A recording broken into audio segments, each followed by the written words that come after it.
Hi everyone, this is Ramesh. Welcome to Ramesh sir maths class. Competitive ఎగ్జామ్స్కి ఉపయోగపడతాయనే ఉద్దేశంతో objective మ్యాథ్స్ని discuss చేస్తున్నా కదా.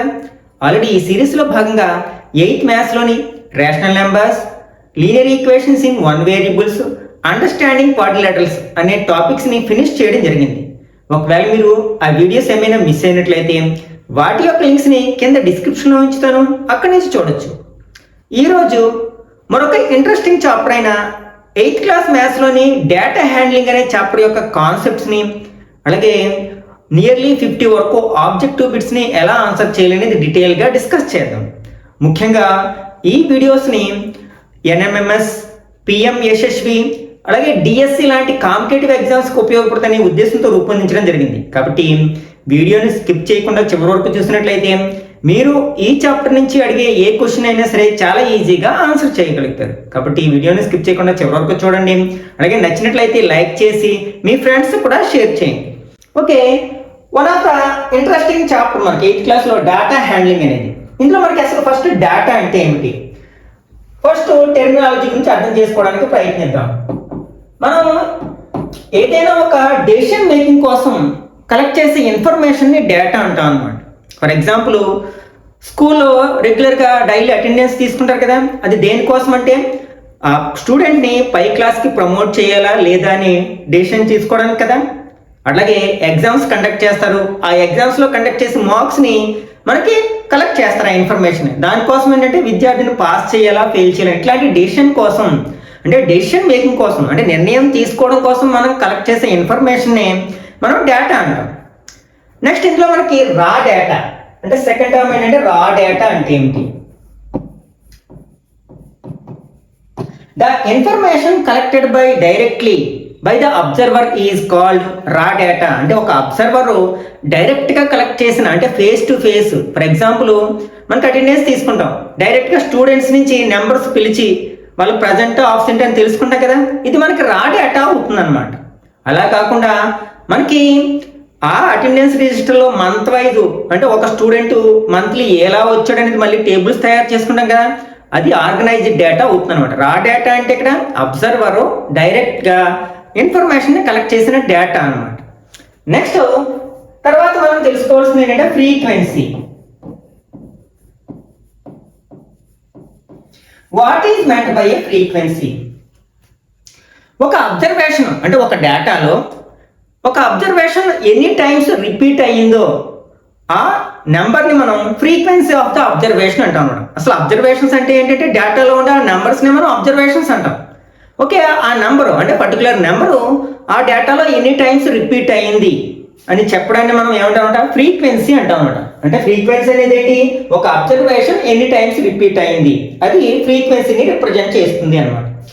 Next మనం ఈ డేటాను కలెక్ట్ చేసిన డేటాను సులభంగా అర్థం చేసుకోవడానికి, లేకపోతే ఇంటర్ప్రిటేషన్ చేయడానికి, అంటే దాన్ని వ్యాఖ్యానించడానికి, అంటే దాని నుంచి మనం నిర్ణయాలు తీసుకోవడానికి మనం ఏం చేయాల్సి ఉందనమాట, ఆ డేటాని ఆర్గనైజ్ చేయాల్సి ఉందన్నమాట. దాన్ని మనం ఆర్గనైజేషన్ ఆఫ్ డేటా అంటే ఏంటనమాట, రా డేటాని మనం సులభంగా అర్థం చేసుకోవడానికి, అలాగే మనం దాన్ని ఇంటర్ప్రిటేషన్ చేయడానికి మనం ఆ డేటాని కొన్ని మార్పులు చేర్పులు చేయాల్సి ఉంటుంది అనమాట. అంటే దాన్ని టేబుల్స్ రూపంలోకో, పిక్చర్స్ రూపంలోకో, లేకపోతే గ్రాఫ్స్ రూపంలోకో మనం మార్చుకుంటాం కదా, దాన్ని మనం ఏమంటామంటే ఆర్గనైజేషన్ ఆఫ్ ద డేటా అంటాం అనమాట. Organisation of data.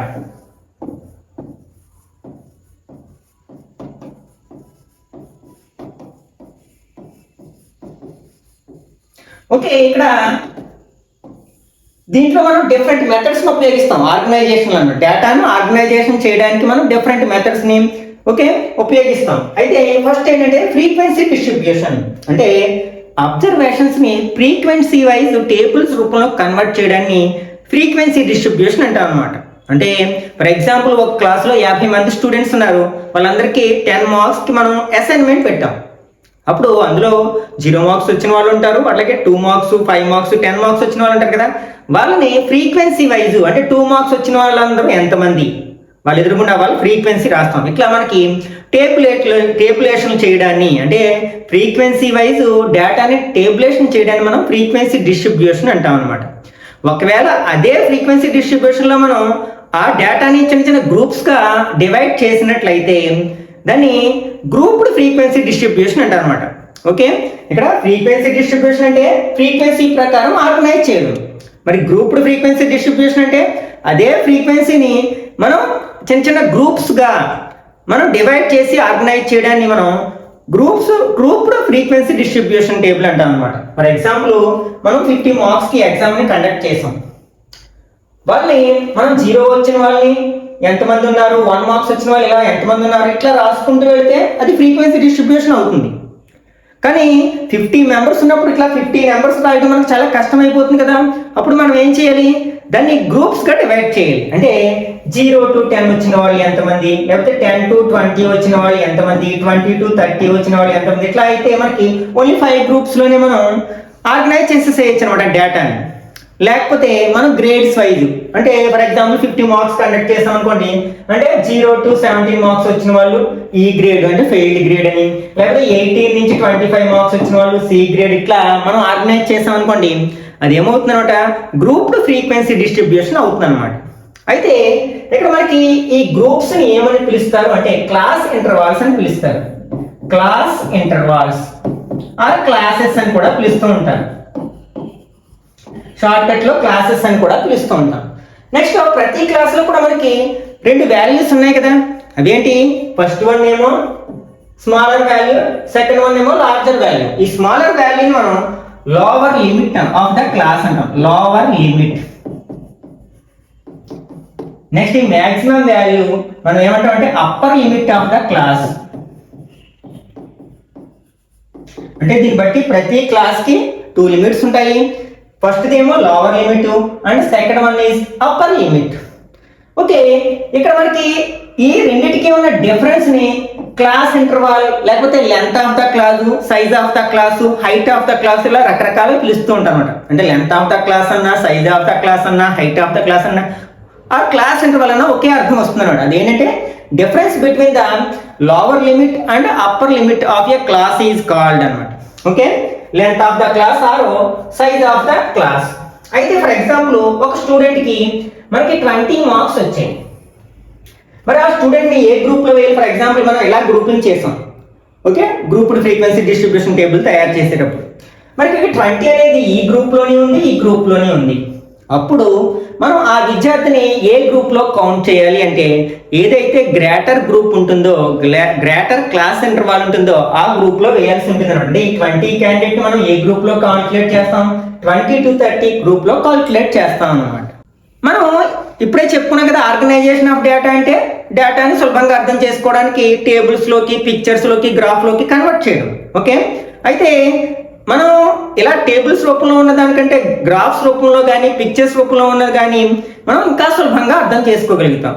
ఓకే, మనకి ఈ డేటాని పిక్చర్స్ రూపంలో రిప్రజెంట్ చేసినట్లయితే దాన్ని పిక్టోగ్రాఫ్ అంటారు అనమాట. ఫస్ట్ వన్ ఏంటంటే పిక్టోగ్రాఫ్. అంటే ఇక్కడ మనం డేటాని పిక్చర్స్ రూపంలో మనం రిప్రజెంట్ చేస్తూ ఉంటాం.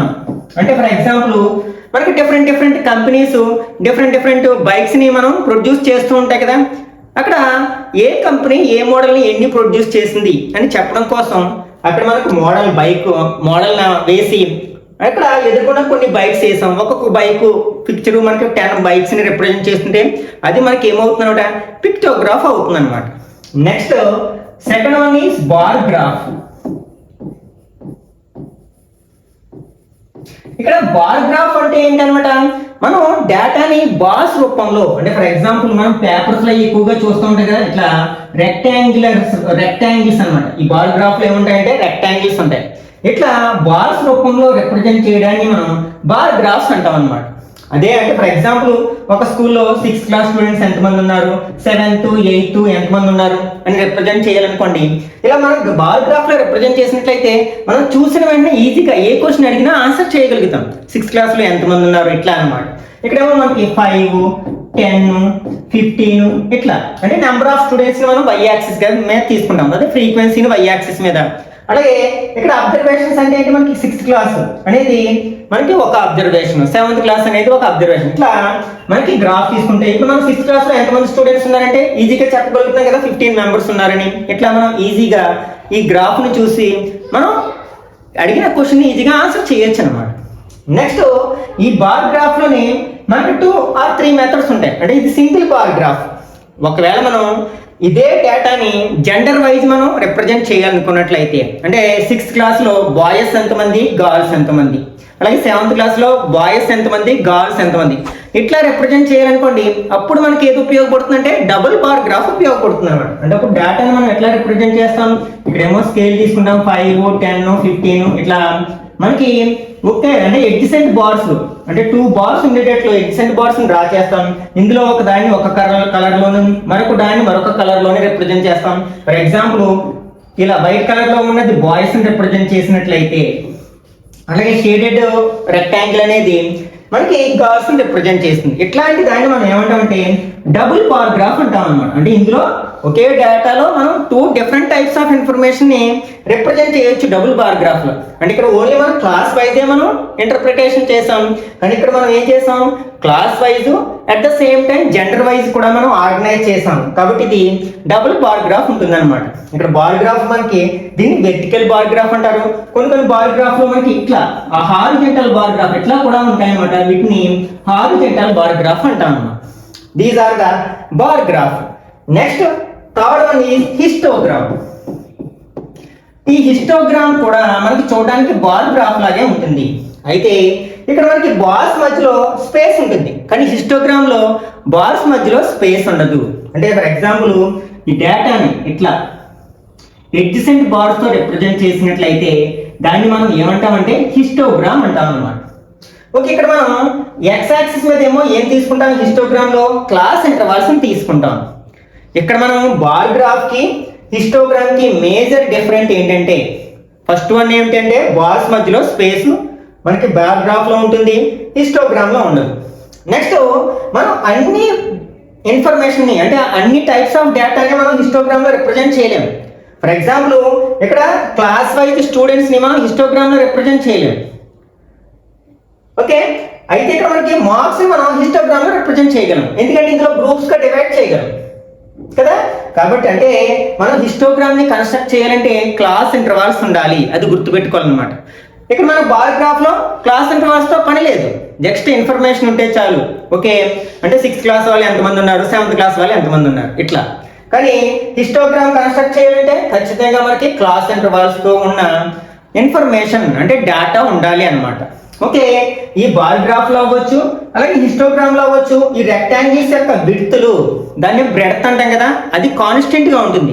ఏది మారుతుంది అనమాట, మనకి వీటి యొక్క హైట్ ఆర్ లెంత్ అనేదే మారుతుంటుంది ఫ్రీక్వెన్సీకి కరెస్పాండెన్స్ గా. అంటే ఇక వీటి యొక్క హైట్స్ దేనికి ప్రపోర్షనల్ గా ఉంటాయంటే ఫ్రీక్వెన్సీకి ప్రపోర్షనల్ గా ఉంటాయి. ఫ్రీక్వెన్సీ పెరిగితే బార్ యొక్క హైట్ పెరుగుతుంది, ఫ్రీక్వెన్సీ తగ్గితే బార్ యొక్క హైట్ తగ్గుతుంది అనమాట. These are histograms. Okay, next మనకి పై డయాగ్రామ్. మనకి ఈ డేటాని ఇన్ఫర్మేషన్ ని సర్కిల్స్ లో ఎడ్జసెంట్ సెక్టార్స్ రూపంలో రిప్రజెంట్ చేసినట్లయితే that is called pie diagram or circle diagram. ఇట్లా మనం సర్కిల్ ని డ్రా చేస్తాం, సర్కిల్ లో మనకి సెక్టార్స్ ఇట్లా సెక్టార్స్ ఫామ్ లో మనం రిప్రజెంట్ చేసినట్లయితే అదేమవుతుంది అనమాట, పై డయాగ్రామ్ అవుతుంది, ఆ సర్క్యులర్ డయాగ్రామ్ అవుతుంది. మనం సెక్టర్ అంటే ఏంటి, సర్కిల్లో 2 రేడియస్ కి అలాగే వాటి ఎండ్ పాయింట్ నుంచి జాయిన్ చేసిన ఆర్క్ కి, ఆర్క్ అంటే సర్కిల్ యొక్క సర్కంఫరెన్స్ లో కొంత భాగాన్ని మనం ఆర్క్ అంటాం కదా, ఈ ఆర్క్ యొక్క ఎండ్ పాయింట్స్ నుంచి డ్రా చేసిన ఈ రేడియస్ కి మధ్యలో ఉండే భాగాన్ని మనం ఏమంటాం అనమాట, సెక్టర్ అంటాం. ఇట్లా ఎడ్జసెంట్ సెక్టార్స్ రూపంలో రిప్రజెంట్ చేసిన డేటానే మనం పై డయాగ్రామ్ అంటాం. ఈ సెక్టార్స్ అంటే పై డయాగ్రామ్ లో అన్ని సెక్టార్స్ యొక్క ఈ విర్టెక్స్ దగ్గర ఉండే యాంగిల్ ఎంత ఉంటుంది అంటే some of the angles 360 degrees ఉంటుంది. అంటే మనకి ఫర్ ఎగ్జాంపుల్ ఆ డేటాను మనం 5 సెక్టర్స్ లో రిప్రజెంట్ చేసాం అనుకోండి, ఆ 5 సెక్టర్స్ యొక్క విర్టెక్స్ దగ్గర ఉండే యాంగిల్స్ ని యాడ్ చేస్తే మనకి ఎంత రావాలన్నమాట, 360 degrees రావాలి. ఆ యాంగిల్ అనేది దేనికి ప్రపోర్షనల్ గా ఉంటుంది, ఫ్రీక్వెన్సీకి ప్రపోర్షనల్ గా ఉంటుంది. ఒకవేళ డేటా యొక్క ఏదైనా ఒక అబ్జర్వేషన్ యొక్క ఫ్రీక్వెన్సీ ఇంక్రీజ్ అయితే ఆ సెక్టర్ యొక్క యాంగిల్ కూడా ఇంక్రీజ్ అవుతుంది. దీన్ని గుర్తుపెట్టుకోవాల్సి ఉందన్నమాట. అయితే మనం ఈ యాంగిల్ ఎలా డిసైడ్ చేస్తామంటే, అంటే యాంగిల్ ఆఫ్ ద సెక్టర్ ని ఫైండ్ అవుట్ చేయడానికి మనకి ఫార్ములా ఏంటంటే వాల్యూ ఆఫ్ ద అబ్జర్వేషన్ అంటే కొన్ని వాల్యూస్ కొన్ని అబ్జర్వేషన్స్ ఉన్నాయి డేటాలో. అందులో మనం ఏ అబ్జర్వేషన్కి సంబంధించిన సెక్టర్ యొక్క యాంగిల్ని ఫైండ్ అవుట్ చేయాలనుకుంటున్నాము దాన్ని న్యూమరేటర్లో తీసుకుంటాం అనమాట. అంటే value of the observation by total values of the observations అంటే అన్ని అబ్జర్వేషన్స్ యొక్క వాల్యూస్తో డివైడ్ చేసి దాన్ని ఈ some of the angles of the sectors ఏంటి 360తో మల్టిప్లై చేసినట్లయితే అప్పుడు మనకి ఏమొస్తుంది అనమాట, ఆ అబ్జర్వేషన్ యొక్క మనం సెక్టార్ని సూచించే దాని వెర్టెక్స్ యొక్క యాంగిల్ వస్తుంది అనమాట, సెక్టార్ యొక్క యాంగిల్ వస్తుంది అనమాట. ఓకే, ఈ విషయాలు మనం గుర్తుపెట్టుకోవాల్సి ఉంది డేటా హ్యాండ్లింగ్కి సంబంధించిన క్వశ్చన్స్ని ఆన్సర్ చేయాలి అంటే. ఓకే, ఈ మధ్యనే మనకి కొత్తగా ఇంట్రడ్యూస్ చేసిన కాన్సెప్ట్ ఏంటంటే ప్రాబబిలిటీ. దీన్ని మనం ఇది వరకు 9th 10th మాత్రమే చూసేవాళ్ళం. ఇప్పుడు దాన్ని 8th క్లాస్లో డేటా హ్యాండ్లింగ్ లో ఇంట్రడ్యూస్ చేయడం జరిగింది అనమాట. ప్రాబబిలిటీ, అసలు ప్రాబబిలిటీ అంటే ఏమిటి?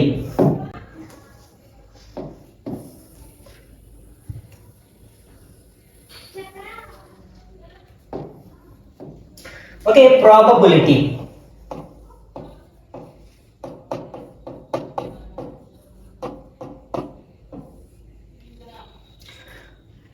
ప్రాబబిలిటీ యొక్క డెఫినేషన్ మనం ఎలా డిఫైన్ చేయొచ్చు అంటే numerical representation of occurrence of N event is called probability. అంటే ఒక ఈవెంట్ జరగడానికి ఉండే ఛాన్సెస్ని మనం న్యూమరికల్గా అంటే నెంబర్స్లో ఎక్స్ప్రెస్ చేసినట్లయితే దాన్ని మనం ప్రాబబిలిటీగా చెప్పుకుంటూ ఉంటాం అనమాట.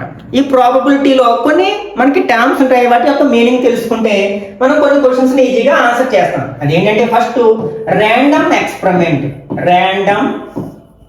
ఎక్స్పెరిమెంట్.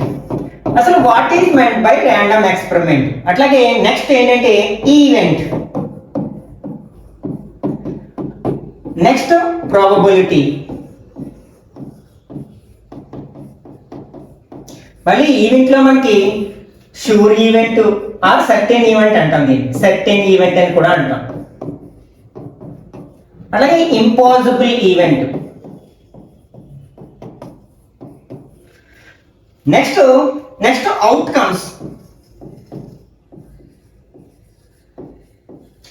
వీటి గురించి తెలిస్తే మనం ప్రాబబిలిటీకి సంబంధించిన ఏ క్వశ్చన్ అయినా సరే చాలా ఈజీగా ఆన్సర్ చేస్తాం.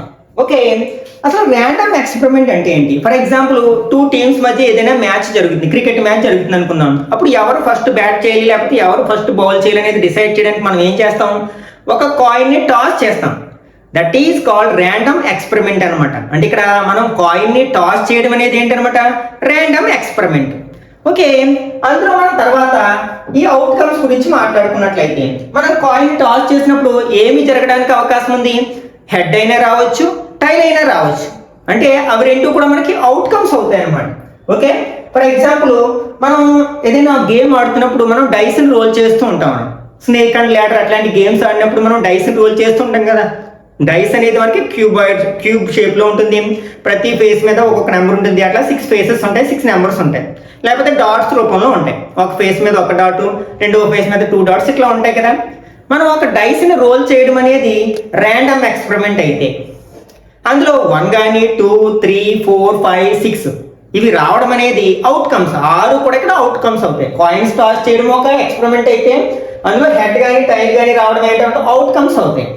డైస్ రోల్ చేయడం ర్యాండమ్ ఎక్స్పెరిమెంట్ అయితే అందులో 1, 2, 3, 4, 5, 6లో ఏదో ఒక నెంబర్ రావడం అనేది ఆ నెంబర్స్ రావడం అనేవి అవుట్కమ్స్ అవుతాయి అన్నమాట. ఓకే, నెక్స్ట్ మనకి ఈవెంట్ గురించి మాట్లాడుకున్నట్లయితే ఇక్కడ మనకి హెడ్ రావడం అనేది అంటే కాయిన్ టాస్ చేసినప్పుడు నాకు హెడ్ రావాలి, అదొక ఈవెంట్ అనమాట. లేకపోతే డైస్ని రోల్ చేసినప్పుడు ఈవెన్ నెంబర్ రావాలి, అదొక ఈవెంట్. లేకపోతే ఆడ్ నెంబర్ రావాలి, ఒక ఈవెంట్. ప్రైమ్ నెంబర్ రావాలి, ఒక ఈవెంట్. లేకపోతే డెక్ ఆఫ్ కార్డ్స్ లోంచి అంటే బ్యాక్ కట్టలోంచి ఒక కార్డుని సెలెక్ట్ చేసినప్పుడు అది ఏ సార్ రావడం అనేది ఒక ఈవెంట్ అనమాట. అంటే మనం డెక్ ఆఫ్ కార్డ్స్ లోంచి ఒక కార్డు తీయడం అనేది ర్యాండమ్ ఎక్స్పెరిమెంట్ అయితే అందులో మనకి కార్డ్స్లో ఆ డెక్ ఆఫ్ కార్డ్స్లో ఎన్ని కార్డ్స్ ఉంటాయి, 52, అవన్నీ కూడా అవుట్కమ్స్ అవుతాయి. అందులో మనకి ఒక ఏస్ రావడం అనేది లేకపోతే కింగ్ రావడం అనేది ఒక ఈవెంట్ అవుతుంది అనమాట. ఓకే, నెక్స్ట్ ఇందులోనే మనకి sure or certain event, impossible events గురించి మాట్లాడుకున్నట్లయితే అంటే షూర్ అంటే పేరులోనే ఉంది, ఖచ్చితంగా జరిగి తీరడానికి అవకాశం ఉండే ఈవెంట్స్ని మనం షూర్ ఈవెంట్ అంటాం. ఫర్ ఎగ్జాంపుల్ నేను డైస్ని రోల్ చేశాను, మనకి 7 కంటే తక్కువ నెంబర్ రావడం అనేది, అంటే చిన్న నెంబర్ రావడం అనేది ఒక ఈవెంట్ అయినట్లయితే, మనకి ఆ డైస్ని రోల్ చేసినప్పుడు ఏ నెంబర్ వచ్చినట్లయినా సరే అది ఈవెంట్ జరిగినట్టే కదా. 7 కంటే, అంటే డైస్ మీద ఉన్న ప్రతి నెంబరు 7 కంటే చిన్నగానే ఉంటుంది కాబట్టి ఆ 6 నెంబర్స్లో ఏది వచ్చినా మనం ఈవెంట్ జరిగినట్లుగానే భావిస్తాం. కాబట్టి ఇట్లాంటి ఈవెంట్స్ని మనం సర్టెన్ ఈవెంట్ అంటాం అన్నమాట. దాన్నే మనం షూర్ ఈవెంట్ అని కూడా అంటాం. నెక్స్ట్ ఇంపాసిబుల్ ఈవెంట్, అసలు జరగడానికి అవకాశం లేని ఈవెంట్ అనమాట. ఫర్ ఎగ్జాంపుల్, మనం డైస్ని రోల్ చేసాం, ఆ డైస్ని రోల్ చేసినప్పుడు 7 రావడం అనేది ఒక ఈవెంట్ అయితే అది జరగడానికి అవకాశం ఉంటుందా? ఉండదు కదా. కాబట్టి ఈ ఈవెంట్ని ఏమంటారు? ఇంపాసిబుల్ ఈవెంట్ అంటాం అనమాట. ఓకే, నెక్స్ట్ మనకి equally likely events. Equally likely events అంటే సమాన అవకాశాలు ఉండడం అన్నమాట, అంటే ఈక్వల్ ఛాన్సెస్ ఉండడం. ఫర్ ఎగ్జాంపుల్, మనం కాయిన్ని టాస్ చేసాం అనుకోండి, అక్కడ హెడ్ రావడానికి ఎంత ఛాన్సెస్ ఉంటాయో టైల్ రావడానికి కూడా అంతే ఛాన్సెస్ ఉంటాయి కదా. కాబట్టి ఈ రెండింటిని ఏమంటామంటే ఈక్వల్లీ లైక్లీ ఈవెంట్స్ అంటాం. అట్లాగే డైస్ని రోల్ చేసినప్పుడు 1 రావడానికి ఎంత ఛాన్స్ ఉంటుందో 2కి 3కి 4కి 5కి 6కి రావడానికి కూడా అంతే ఛాన్సెస్ ఉంటాయి కదా. అవన్నీ కూడా మనకి ఈక్వల్లీ లైక్లీ ఈవెంట్స్ అంటాం. ఫర్ ఎగ్జాంపుల్, ఒక బ్యాగ్లో ఫర్ ఎగ్జాంపుల్ 3 రెడ్ బాల్స్ ఉన్నాయి, 2 ఎల్లో బాల్స్ ఉన్నాయి అనుకున్నాం. ఇప్పుడు బ్యాగ్లో మనం చేయి పెట్టి చూడకుండా ఒక బాల్ తీసినప్పుడు మనకి రెడ్ బాల్ అవడానికి ఛాన్సెస్, అలాగే వైట్ బాల్ అవడానికి ఛాన్సెస్ సమానంగా అవకాశాలు ఉంటాయంటే ఉండవు. ఎందుకంటే ఇక్కడ రెడ్ బాల్స్ ఎక్కువగా ఉన్నాయి కాబట్టి రెడ్ బాల్స్ రావడానికి ఎక్కువ అవకాశాలు ఉంటాయి, కాబట్టి ఎల్లో బాల్ రావడానికి తక్కువ అవకాశాలు ఉంటాయి, ఛాన్సెస్ ఉంటాయి. కాబట్టి ఇవి ఈక్వల్లీ లైక్లీ ఈవెంట్స్ కావు అన్నమాట. ఓకే, ఇవి గుర్తుపెట్టుకోండి. అలాగే ప్రాబబిలిటీ అంటే ఆల్రెడీ చెప్పాం కదా, న్యూమరికల్గా ఒక ఈవెంట్ జరగడానికి ఛాన్సెస్ని మనం న్యూమరికల్గా రిప్రజెంట్ చేయడం అన్నమాట. ప్రాబబిలిటీ ఆఫ్ ఈ ఈవెంట్ మనం P ఆఫ్ E తో రిప్రజెంట్ చేస్తాం. దీన్ని ఫైండ్ అవుట్ చేయడానికి ఫార్ములా ఏంటంటే మనకి number of favourable outcomes by total number of outcomes. అంటే ఓకే, ఇక్కడ నెంబర్ ఆఫ్ ఫేవరబుల్ అవుట్కమ్స్ మనం N ఆఫ్ E తో రిప్రజెంట్ చేస్తాం, టోటల్ నెంబర్ ఆఫ్ అవుట్కమ్స్ ని N ఆఫ్ S తో రిప్రజెంట్ చేస్తాం అన్నమాట.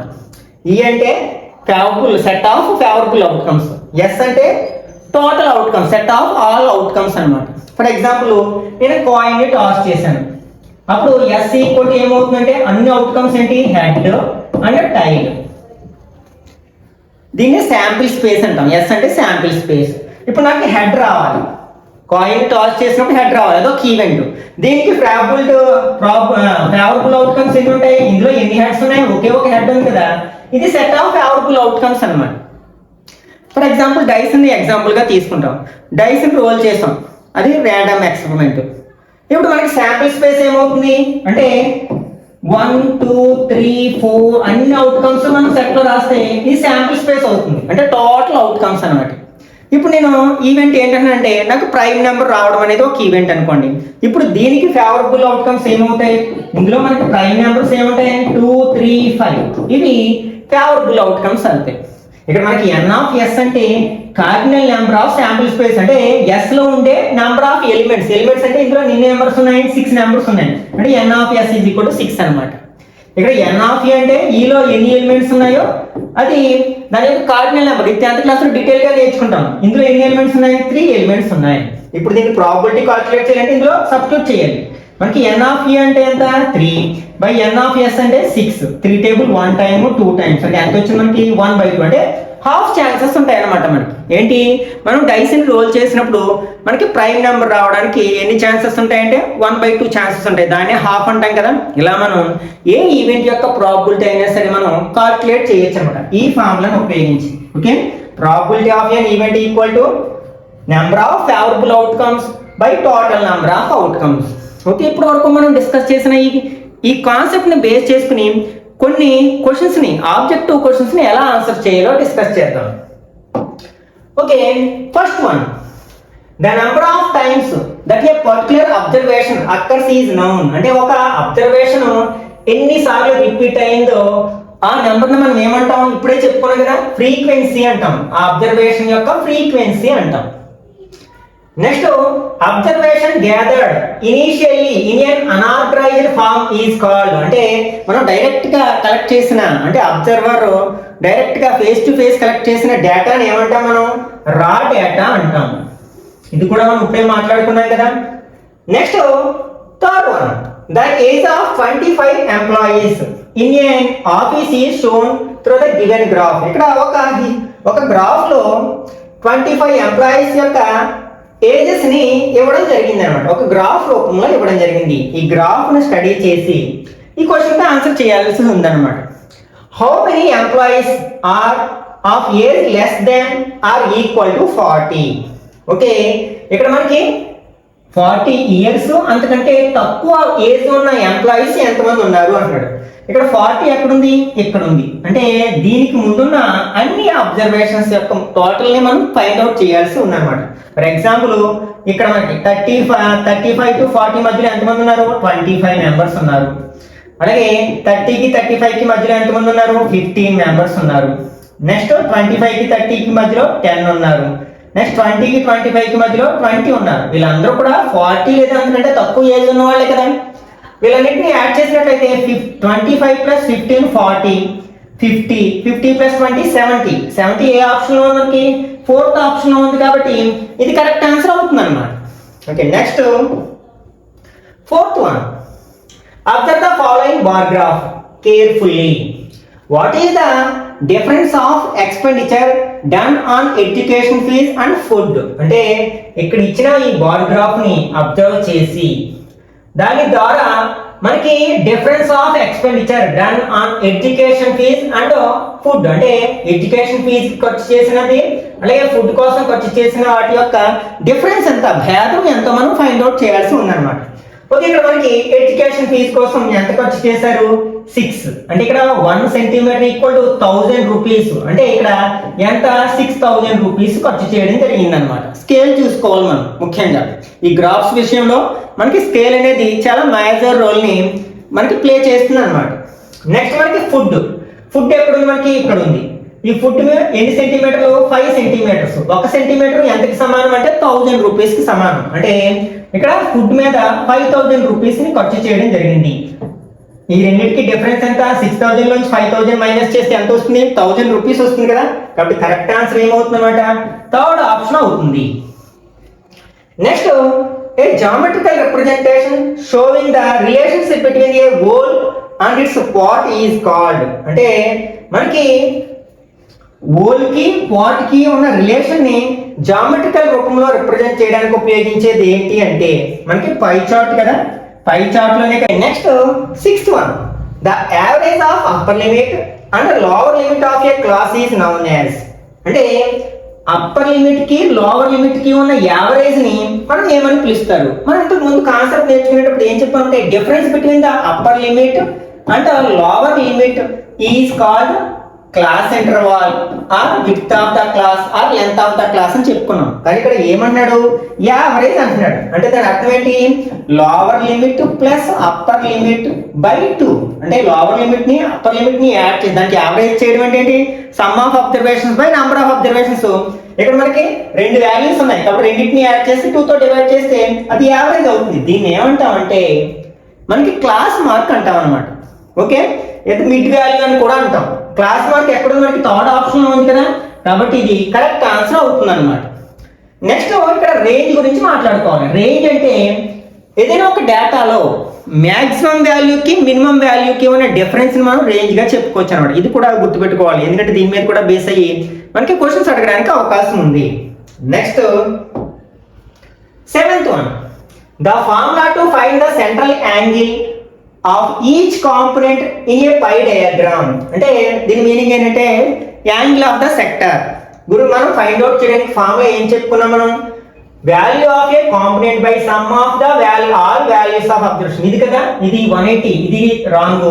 మనకి 360 ఉండాలి. అంటే value of component by sum of the values of all components. అంటే కాంపోనెంట్ అంటే ఇక్కడ మనకి అబ్జర్వేషన్. ఓకే, అబ్జర్వేషన్ అని చెప్పుకుంటాం మనం. Okay, value of the observations by sum of the values of all observations into 360 అని చెప్పుకున్నాం కదా. కాబట్టి ఇది కరెక్ట్ ఆన్సర్ అవుతుంది అనమాట.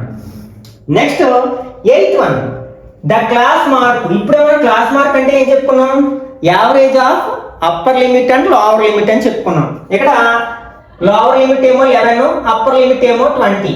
ఆ రెండింటికి యావరేజ్ ఏమవుతుంది 11+20/2 అంటే 31/2. 31 2తో డివైడ్ చేస్తే ఎంత వస్తుంది మనకి 15.5 వస్తుంది కదా. కాబట్టి ఇక్కడ క్లాస్ మార్క్ ఏమవుతుంది అనమాట 15.5 అవుతుంది అనమాట. Next 9th one. In the class intervals 0 to 10, 10 to 20, 20 to 30 and so on respectively 10 lies అంటే మనకి 10 అనే అబ్జర్వేషన్ ఒకటి ఉంది.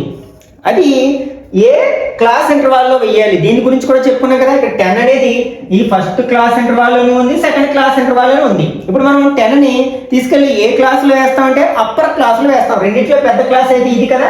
కాబట్టి 10 to 20 క్లాస్కి చెల్లుతుంది అనమాట ఆ 10 అనే అబ్జర్వేషన్.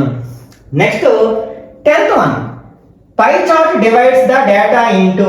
పై చార్ట్స్ అనేది మనకి డేటాని ఎట్లా డివైడ్ చేస్తుంది సెగ్మెంట్స్. సెగ్మెంట్ అంటే ఫర్ ఎగ్జాంపుల్ ఈ సర్కిల్ అనుకోండి, మనం ఒక కార్డ్ని డ్రా చేసాం అనుకోండి, ఈ కార్డ్ ఏం చేస్తుంది సర్కిల్ 2 పార్ట్స్గా డివైడ్ చేస్తుంది. వీటిని మనం సెగ్మెంట్స్ అంటాం. ఇదేమో మైనర్ సెగ్మెంట్ అని, ఇది మేజర్ సెగ్మెంట్ అని అంటాం. కాబట్టి సెగ్మెంట్స్ కాదు, ఇక్కడ ఈక్వల్ పార్ట్స్ కాదు కదా. ఎందుకంటే ఫ్రీక్వెన్సీని బట్టి మనకి యాంగిల్ మారిపోతూ ఉంటుంది, సెంట్రల్ యాంగిల్ మారిపోతూ ఉంటుంది. కాబట్టి ఇది కూడా కాదు, మనకి సెక్టర్స్ గా డివైడ్ చేస్తాం.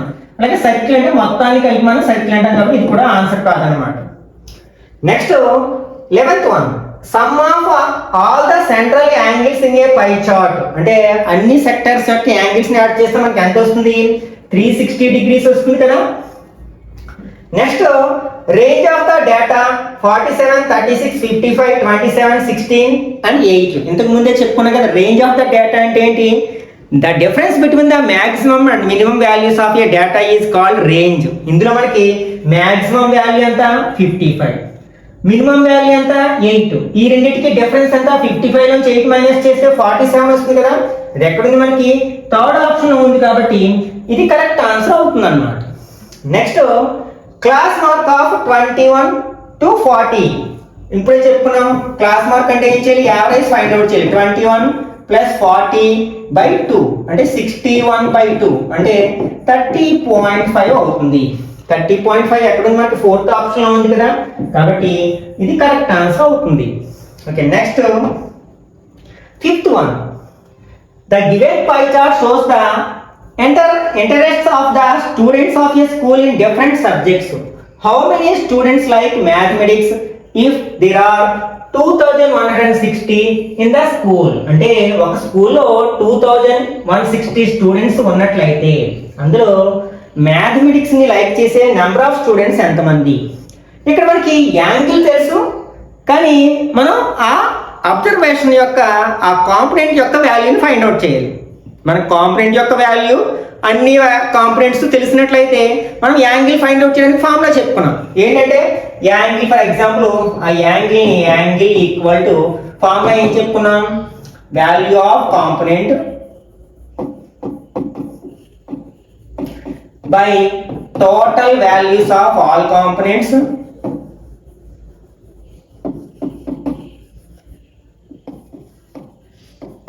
into 360. ఇది ఫార్ములా. కానీ ఇక్కడ ఏమి ఇచ్చారు మనకి యాంగిల్ ఇచ్చారు, టోటల్ నెంబర్ ఆఫ్ స్టూడెంట్స్ ఇచ్చారు, ఆ కాంపోనెంట్ యొక్క వాల్యూ ఫైండ్ అవుట్ చేయండి. ఇదే ఫార్ములాను ఉపయోగించవచ్చు అనమాట. ఏం లేదు, సింపుల్ గా ఇక్కడ యాంగిల్ ఎంత మ్యాథమెటిక్స్ యొక్క యాంగిల్ 130 degrees. ఆ వాల్యూ తెలియదు మనకి.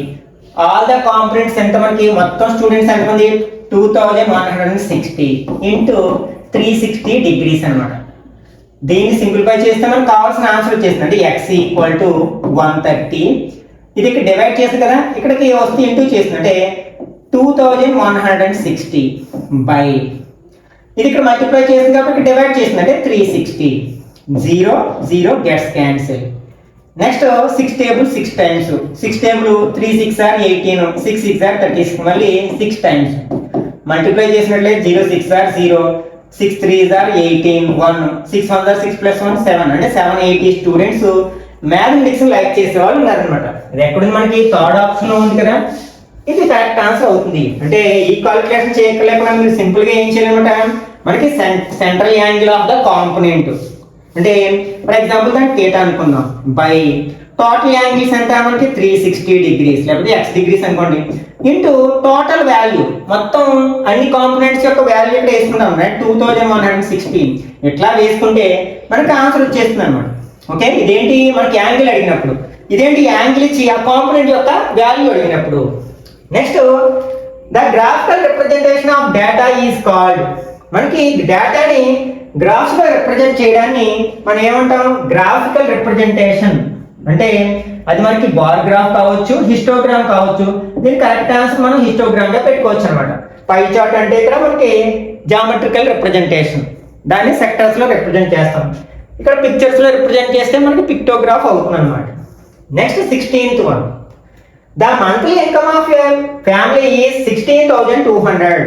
Their monthly expenditure is represented by the given pie chart. Then the savings amount. ఇప్పుడు మనం 14th క్వశ్చన్ చేసాం కదా, దీన్ని కూడా మనం అలాగే చేయొచ్చు అనమాట. ఇక్కడ ఏమంటారు సేవింగ్ చేసే అమౌంట్ ఎంత, సేవింగ్ సంబంధించిన సెక్టర్ ఇది కదా, దీంట్లో యాంగిల్ ఎంత ఉంది 113 ఉంది, బై టోటల్ యాంగిల్ ఎంత 360 డిగ్రీస్ ఇంటూ టోటల్ కాంపోనెంట్స్ ఎంత 16,200. Okay, 0 0 gets cancel. Okay, 4 table cut చేద్దాం. 4 టేబుల్ ఇందులో ఎన్ని టైమ్స్ పోతుంది 9 టైమ్స్ పోతుంది. ఓకే, 4 టేబుల్ 4 4 16, 2 లో పోతుంది కాబట్టి 0 పెట్టుకుని 20 లో 5 టైమ్స్. 9 టేబుల్ చూద్దాం. ఇందులో 9 టేబుల్ పోతుందా, పోదు. ఇందులో పోతుందేమో చూద్దాం. 9 1 9, 4 9 36, 45 ఉంది, 5 9 45. అంటే ఇక్కడ ఎంత ఉంది మనకి 113 ఇంటూ 45 మల్టిప్లై చేస్తే మనకు కావాల్సిన ఆన్సర్ వస్తుంది. 3 5 15, 1 5 1 5 plus 1 6, 5 1 5. 4 తో మల్టిప్లై చేస్తే 4 3 12, 1 4 1 4 plus 1 5, 4 1 4, 5 8 0 5. అంటే 5085 ఎక్కడ ఉంది మనకి ఫస్ట్ ఆప్షన్ లో ఉంది కదా, కాబట్టి ఇది కరెక్ట్ ఆన్సర్ అవుతుంది అన్నమాట. Okay, next 17th one, the marks obtained by Lakshmi in all subjects are given below అని ఇక్కడ ఒక్కొక్క సబ్జెక్ట్ లో వచ్చిన మార్క్స్ ఇవ్వడం జరిగింది అనమాట. The central angle of the general science is, అసలు జనరల్ సైన్స్ కి వచ్చిన మార్క్స్ ఏమి 96, అంటే కాంపోనెంట్ వాల్యూ అనమాట, అంటే 96 బై అన్ని కాంపోనెంట్స్ లో వచ్చిన వాల్యూస్ ఎంత, ఫస్ట్ టెన్స్ ని యాడ్ చేద్దాం. 90 170 250 340, నెక్స్ట్ 430 510 అంటే 510. Next 4 plus 6 10, 19 23 30. అంటే టోటల్ అన్ని సబ్జెక్ట్స్ ఇవి వచ్చిన మార్క్స్ ఏంటంటే 540, అంటే 96 by 540 into angle find out చేస్తున్నాం కాబట్టి ఏం చేస్తాము 360 డిగ్రీస్ వేస్తాం. 0 0 gets cancel. 9 table 4 times, 9 table మనకి 6 టైమ్స్, మళ్ళీ 6 టేబుల్ 6 1 6 36 16 టైమ్స్, 16 4 ఎంత అవుతుంది 64 డిగ్రీస్ అనమాట. అంటే ఇక్కడ మనకి జనరల్ సైన్సెస్ సూచించే సెక్టర్ యొక్క సెంట్రల్ యాంగిల్ ఎంత అంటే 64 డిగ్రీస్. ఎక్కడ మనకి సెకండ్ ఆప్షన్ లో ఉంది కాబట్టి కరెక్ట్ ఆన్సర్ అవుతుంది అనమాట. Next, A group of 1440 people were asked to vote for their favourite game for the following table. The central angle of the football, same ఇట్లానే చేస్తాం. ఇక్కడ ఫుట్బాల్ యొక్క వాల్యూ, ఈ కాంపోనెంట్ యొక్క వాల్యూ ఎంత 520 బై టోటల్ అన్నిటి వాల్యూ ఎంత ఎక్కడ ఇచ్చేసారు కదా 1440 ఇంటూ యాంగిల్ ఫైండ్ అవుట్ చేస్తుంది కదా 360 degrees. Okay, 0 0 gets cancel. Next ఇక్కడ మనకి 4 టేబుల్ 9 టైమ్స్, 4 టేబుల్ 3 4 12, 6 4 24, మళ్ళీ 9 టేబుల్ ఇందులో ఎన్ని టైమ్స్ పోతుంది 4 టైమ్స్ పోతుంది కదా. 4 టేబుల్ 520 కదా, 5 1 4 1 4 3 4 12 0, అంటే 130 డిగ్రీస్. ఎక్కడ ఉన్నది ఫస్ట్ ఆప్షన్ ఉంది కదా, కాబట్టి ఇది కరెక్ట్ ఆన్సర్ అవుతుంది అనమాట. నెక్స్ట్, ఇది మనకి ప్రాబబిలిటీకి సంబంధించిన క్వశ్చన్స్ అనమాట. A die is thrown, what is the probability of getting an odd number. మనకి డై మీద ఏమేమి నెంబర్స్ ఉంటాయి 1 2 3 4 5 6, ఇది టోటల్ నెంబర్ ఆఫ్ అవుట్కమ్స్ 6 అన్నమాట. Probability of N event formula ఏం చెప్పుకున్నాం n of e by n of s, అంటే number of favourable outcomes by total number of outcomes. అంటే డినామినేటర్ లో మనకి ఎంత వస్తుంది 6 వస్తుంది, టోటల్ నెంబర్ ఆఫ్ అవుట్కమ్స్ 6. ఇప్పుడు ఏమన్నాడు ఈవెంట్ ఏంటి మనకి ఆడ్ నెంబర్ రావడం. ఇందులో ఆడ్ నెంబర్స్ ఏమున్నాయి 1 3, 5. ఇవి ఎన్ని ఉన్నాయి మనకి ఫేవరబుల్ అవుట్కమ్స్? 3 ఉన్నాయి. అంటే 3/6. 3 టేబుల్ 1 టైం 2 టైమ్స్ అంటే 1/2 అనేది కరెక్ట్ ఆన్సర్ అవుతుంది అనమాట. అది ఎక్కడ మనకి ఫస్ట్ ఆప్షన్ ఉంది కదా, కాబట్టి ఇది కరెక్ట్ ఆన్సర్ అవుతుంది. Next 20th bit. A bag contains 3 white balls, 5 green balls and 6 red balls. A ball is drawn at random, then the probability of getting a blue ball. Okay, ఇక్కడ మనకి probability find out చేయడానికి ఇప్పుడే formula చెప్పుకున్నాం కదా, favourable outcomes total number of outcomes. ఇక్కడ మనకి event ఏంటి? Blue ball రావడం. బ్లూ బాల్స్ ఎన్ని ఉన్నాయి ఇక్కడ మనకి? అసలు బ్లూ బాల్ అనేది ఒక్కటి కూడా లేదు కదా, అన్ని white balls, green balls and red balls. Blue balls అనేవి లేవు. అంటే ఇక్కడ ఫేవరబుల్ అవుట్కమ్స్ 0 అనమాట. By total number of outcomes 3 + 5 8, 8 + 6 14. 0 by anything is 0. కాబట్టి ఈవెంట్ యొక్క ప్రాబిలిటీ ఎంత అవుతుందంట? 0. అంటే దీన్ని ఏమనొచ్చు మనం? ఇంపాసిబుల్ ఈవెంట్ అనొచ్చు అనమాట. Next 21st one, probability of an impossible event. ఇప్పుడే చెప్పుకున్నాం కదా, ఒక ఈవెంట్ యొక్క ప్రాబిలిటీ 0 అయితే అంటే జరగడానికి అసలు ఛాన్సే లేకపోతే దాన్ని మనం ఇంపాసిబుల్ ఈవెంట్ అంటాం. కాబట్టి ఆన్సర్ ఏమవుతుందట? సెకండ్ ఆప్షన్ అవుతుంది.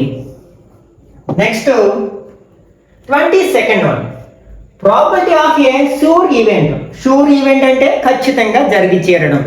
ఇందాక ఒక ఎగ్జాంపుల్ చెప్పుకున్నాం. ఒక డైస్ రోల్ చేసినప్పుడు 7 కంటే చిన్న నెంబర్ రావడం. అంటే మనకి డైస్ మీద 1 నుంచి 6 వరకు నెంబర్స్ ఉంటాయి. ఏ నెంబర్ వచ్చినా సరే ఖచ్చితంగా జరిగినట్లే కదా. కాబట్టి ఇక్కడ ఫేవరబుల్ అవుట్కమ్స్ ఎన్ని ఉంటాయి? 6. టోటల్ అవుట్కమ్స్ కూడా 6 ఉంటాయి. కాబట్టి 6 టేబుల్ 6 లో 1 టైం పోతుంది. దీన్ని బట్టి మనం ఏం చెప్పొచ్చు అనమాట? షూర్ ఈవెంట్ యొక్క ప్రాబిలిటీ ఆల్వేస్ 1, ఇంపాసిబుల్ ఈవెంట్ యొక్క ప్రాబిలిటీ ఆల్వేస్ 0. ఈ 2 పాయింట్స్ గుర్తుపెట్టుకోండి. కాబట్టి ఇక్కడ కరెక్ట్ ఆన్సర్ ఏమవుతుంది అనమాట? 1 అవుతుంది. ఇట్లా రివర్స్ లో కూడా అడగొచ్చు అనమాట. If the probability of N event is 1 then it is called sure event.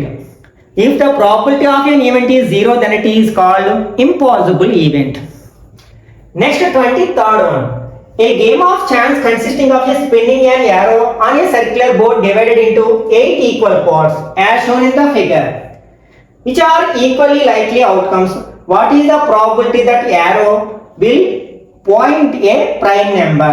అంటే ఇక్కడ ఒక స్పిన్నింగ్ వీల్ ఉంది, ఇక్కడ ఒక యారో మార్క్ ఉంది. ఆ యారో మార్క్ అనేది ప్రైమ్ నెంబర్ మీద ఆగడానికి, అంటే స్పిన్నింగ్ వీల్ ని తిప్పేసి వదిలేస్తే అది ప్రైమ్ నెంబర్ మీద ఆగడానికి ప్రాబిలిటీ ఎంత అంటున్నాడు. అంటే ఫస్ట్ మనం నెంబర్ ఆఫ్ ఫేవరబుల్ అవుట్కమ్స్. ఇందులో ప్రైమ్ నెంబర్స్ ఎన్ని ఉన్నాయి? 2, 3, 5, 7.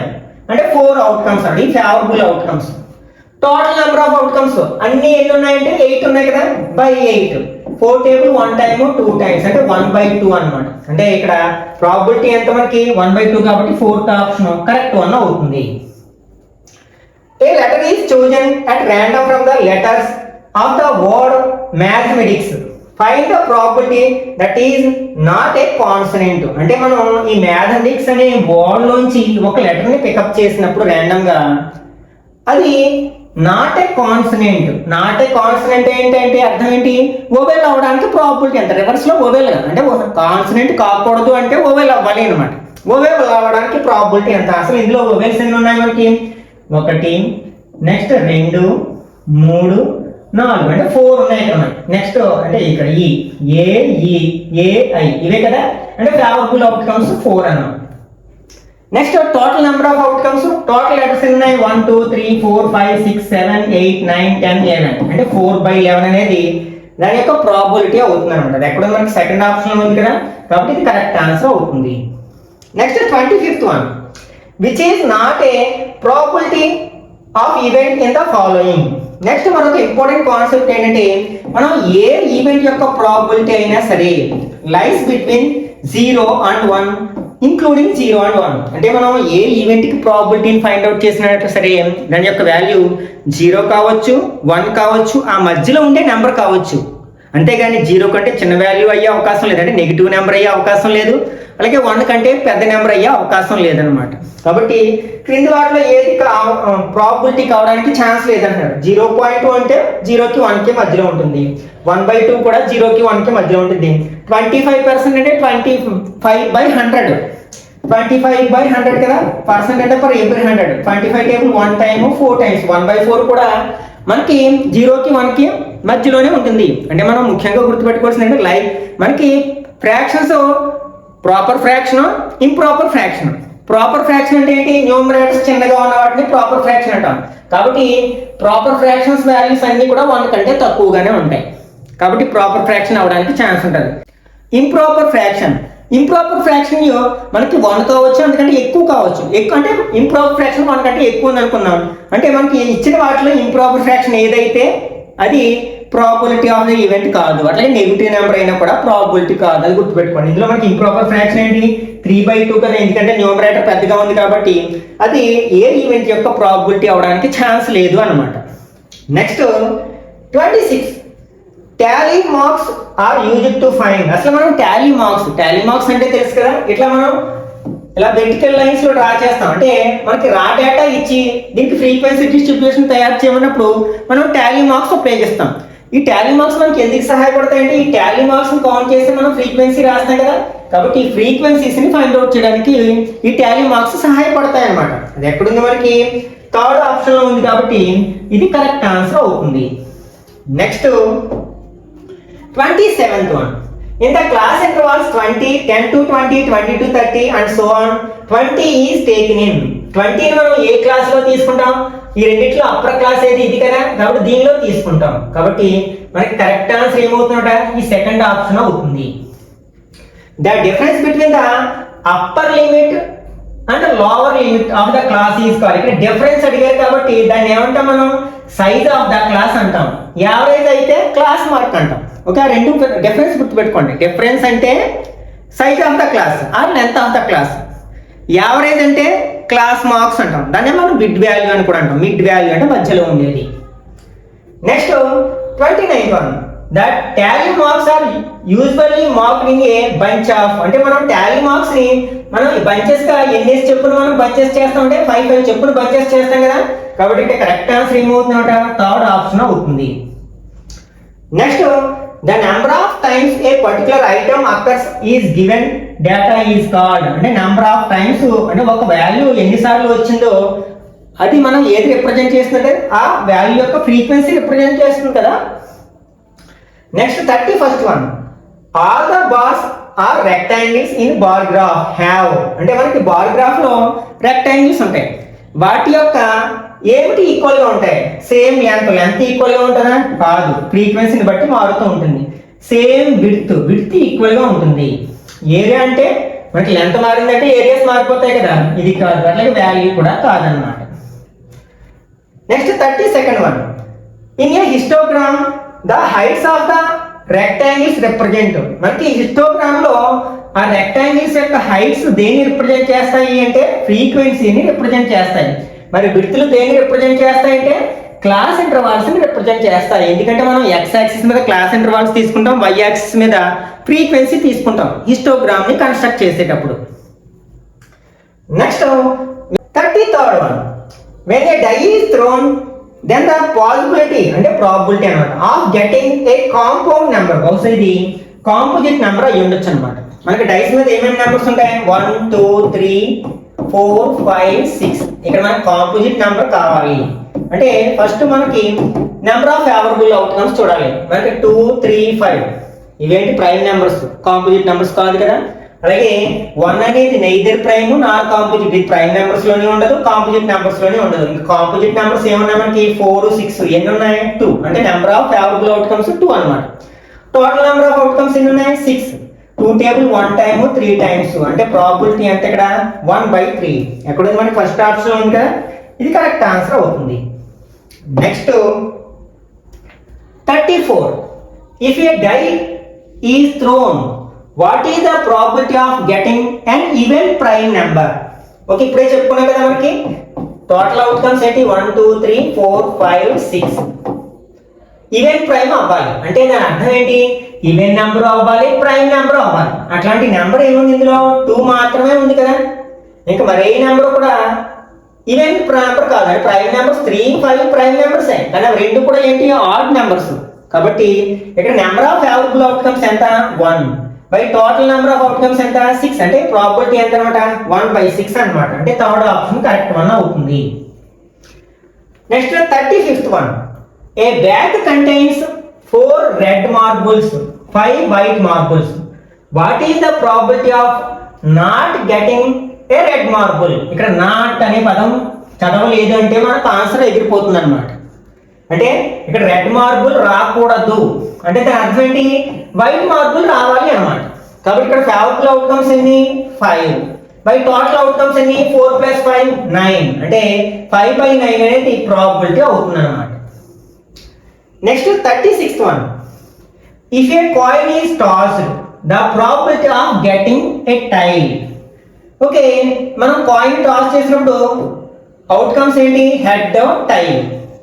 ఇందులో టైల్ రావాలి అంటే ఫేవరబుల్ అవుట్కమ్స్ ఎన్ని ఉన్నాయి? 1 మాత్రమే ఉంది. అవుట్కమ్స్ అన్ని ఎన్ని ఉన్నాయి? 2 ఉన్నాయి. అంటే 1/2. అంటే టైల్ రావడానికైనా ప్రాబిలిటీ 1/2నే, హెడ్ రావడానికైనా ప్రాబిలిటీ 1నే. కాబట్టి 1/2నే. కాబట్టి కరెక్ట్ ఆన్సర్ ఏమవుతుంది? 1/2 అవుతుంది అన్నమాట. If a card is drawn from a deck of cards, then the probability of getting a king. అంటే ఇక్కడ మనకి కింగ్స్ ఎన్ని ఉంటాయి అంటే ప్లేయింగ్ కార్డ్స్ గురించి తెలియాలన్నమాట. టోటల్ 52 కార్డ్స్ ఉంటాయి. ఓకే, అందులో మనకి ఏ 2 3 4 5 6 7 8 9 10 జే క్యూ కే ఇవి ఉంటాయి. ప్రతిదీ కూడా 4 కార్డ్స్ ఉంటాయి. ఆ 4 కార్డ్స్ కూడా 4 డిఫరెంట్ సింబల్స్ కలిగి ఉంటాయి. అవేంటి? డైమండ్, హార్ట్, నెక్స్ట్ ఇది స్పేడ్, నెక్స్ట్ క్లబ్. ఇలా ఉంటుంది కదా, దాన్ని క్లబ్ అంట.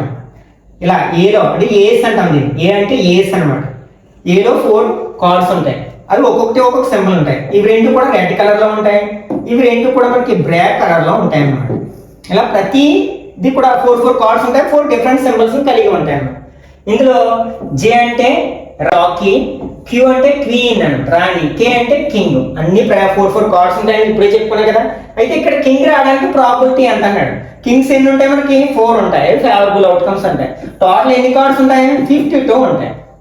4 టేబుల్ 1 టైం 1 3 అంటే 1/13 అనేది ప్రాబిలిటీ అవుతుంది. ఇందులో దేని యొక్క ప్రాబిలిటీ అయినా సరే 1/13 అవుతుంది. అంటే ఏస్ రావడానికి ప్రాబిలిటీ, 2 రావడానికి ప్రాబిలిటీ, లేకపోతే క్వీన్ రావడానికి ప్రాబిలిటీ ఎంత అంటే 1/13. అంటే ప్రతిదీ 4 కార్డ్స్ ఉంటాయి కాబట్టి.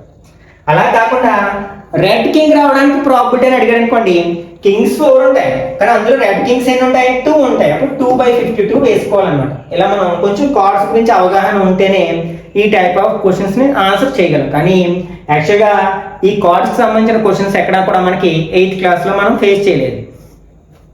Okay, next 38th one.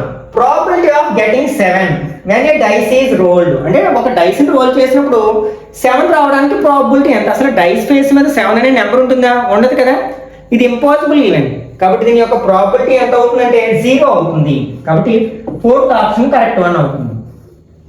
Next when a dice is rolled, the probability of getting an odd prime number. ఇప్పుడే చెప్పుకున్నాం మనం prime numbers, even prime numbers గురించి చెప్పుకున్నాం కదా. ఇప్పుడు డైస్ రోల్ చేసినప్పుడు మనకి టోటల్ అవుట్కమ్స్ ఏంటి? 1 2 3 4 5 6.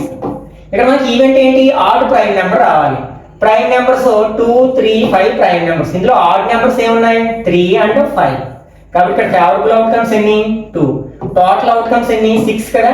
2 టేబుల్ 1 టైమ్ 3 టైమ్స్ అంటే 1/3 అనేది ప్రాబిలిటీ అవుతుంది అనమాట. ఇది ఎక్కడ మనకి ఫస్ట్ ఆప్షన్ లో ఉంది. Next A month is selected at random in a year. The probability of that is March or October. అంటే మనకి ఒక ఇయర్ లో ఒక మంత్ ని రాండమ్ గా సెలెక్ట్ చేసినట్లయితే అది మార్చ్ కానీ అక్టోబర్ కానీ రావడానికి ప్రాబిలిటీ ఎంత అంటున్నాడు. అంటే ఇక్కడ ఫేవరబుల్ అవుట్కమ్స్ ఏంటి? మార్చ్ అక్టోబర్ అంటే 2.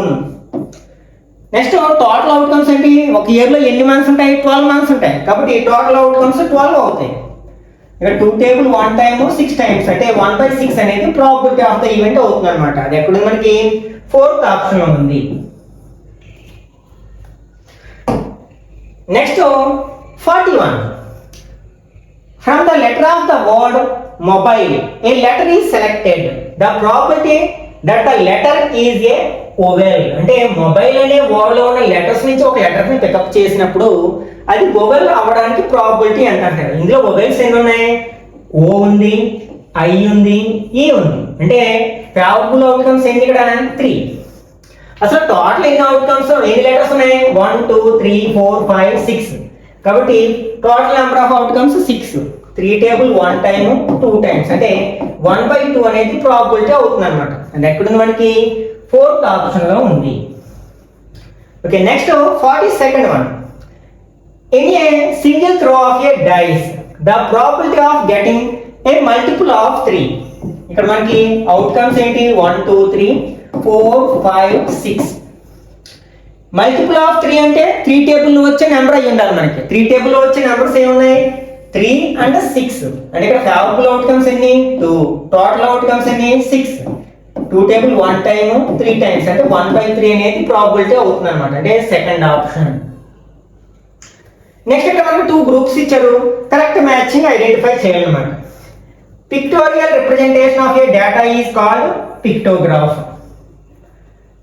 Pictorial representation of data by sectors. Sectors లో సూచిస్తే దాన్ని ఏమంటాం మనకి పై చార్ట్ అంటాం. A graph representation of data in the form of rectangles.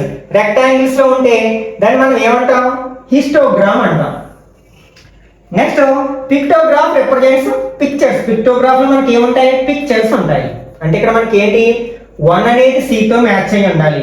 అది ఫస్ట్ ఆప్షన్ లో లేదు, సెకండ్ ఆప్షన్ లో లేదు, ఫోర్త్ ఆప్షన్ లో లేదు. కాబట్టి కరెక్ట్ వన్ ఏమవుతుంది మనకి థర్డ్ ఆప్షన్ అవుతుంది అనమాట.